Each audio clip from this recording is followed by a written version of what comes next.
Okay, we're going to move on to question 14, which is in relation to car clubs. The question asks, what reduction in car parking requirements, if any, should the allocation of car club spaces within a development site allow? So any points on that question, or generally in relation to car clubs as part of developments? Can you explain how, an example, if they had to provide 20 under the policy, what are they suggesting? If we only provide 10 and 2 spaces, that should let us off the liabilities? I think the question is stating if there is a car club, should we reduce the overall car parking requirement of that development? As a matter of principle. John Canty.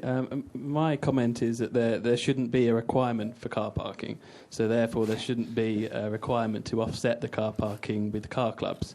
The development should have no or minimal car parking, potentially levels for disabled parking, and that the car club should be offered as an additional benefit and not something to actually offset a reduction in parking. I think that's slightly a wrong way around. Thanks. Pascal Bates, Victoria Interchange Group. Similar but slightly different position from the last speaker.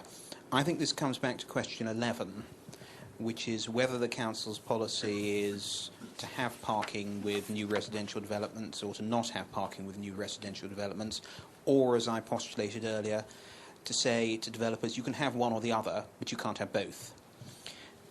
There is a big enticement for developers at the moment if they were developing, say, 100 units that would ordinarily require them to provide 100 spaces, to say, well, we've got an idea of the building we want to build.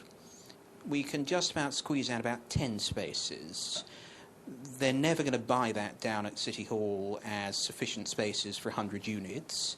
We don't want to sling an albatross around our necks of volunteering in the Section 106 agreements to have a car-free flats. So let's say a car club, and then we'll say that 10 spaces is adequate car club for 100 flats, and we won't have to pay any money. We'll have fully saleable flats, and we'll be able to get the development through that way. That's a big enticement at the moment. I'm not saying that all developers are necessarily that cynical, or that the City Council wouldn't see them coming. But with the current set of policies that say provide the spaces or provide money or provide a car club, one is easily shepherded down that route, and there's a big incentive for developers to provide buildings that don't have the spaces, don't provide much by way of a financial incentive or by way of a car club, and do provide a big problem for the existing use of the res park spaces, and that's to be avoided. Okay, thank you. Simon Burkett, Knightsbridge Association. I think this question is back to front. I think really you should start with the need, and not just the need now, but the need in 5 or 10 or 15 years' time. If car clubs turn out to be one of the most effective ways of meeting people's desire to have access to a car, the question is then how do you find the car club spaces? And it's quite difficult to take them from res park bays. The other place is to take them from pay bays, pay and display bays, or phone-up bays now. And after that, it's new development. So I think new development should be an important safety valve for the provision of car club spaces if that turns out to be a very powerful way of meeting a medium or longer-term need for the city.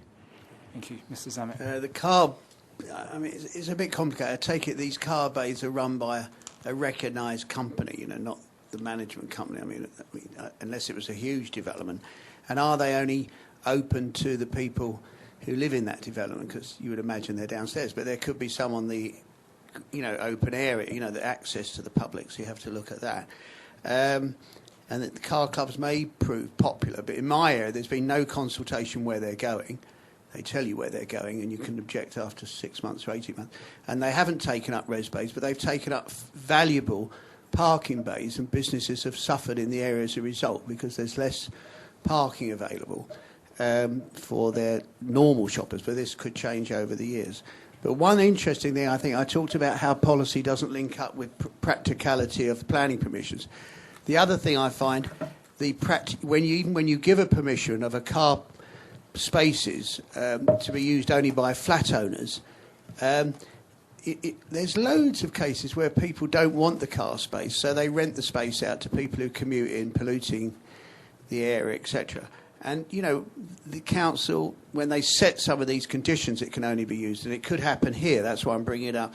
You know, we don't have an army of planning enforcement officers out there checking on who's using the car parking space, a bit like short-term letting.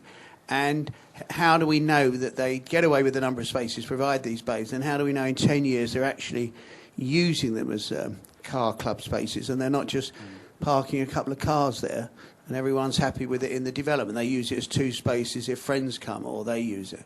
So I think it's worth pursuing again, but it's fraught with difficulties. And my main thing is the enforcement is very, very difficult and expensive.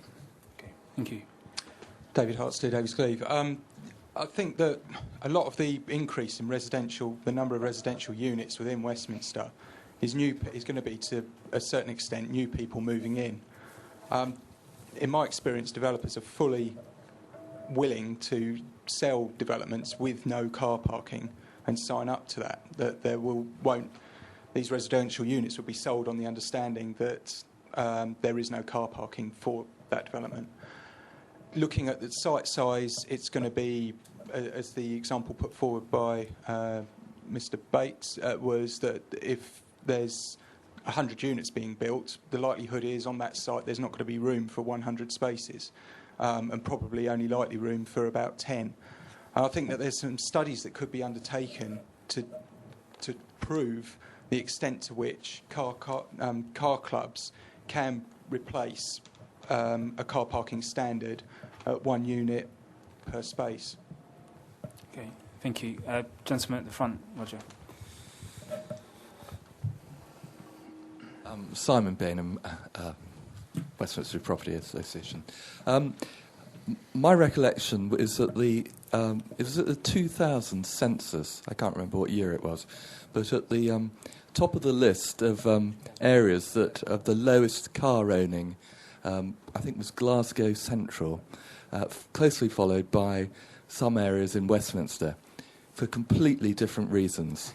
That in Westminster you could walk everywhere, you didn't need a car. If you wanted a car, you could go and hire it. So I think car clubs, which are fairly new, if properly supported, would do really well and would take a lot of cars off the street, even more cars off the street. For those of you who don't know, John obviously does know, the council recently launched a car club.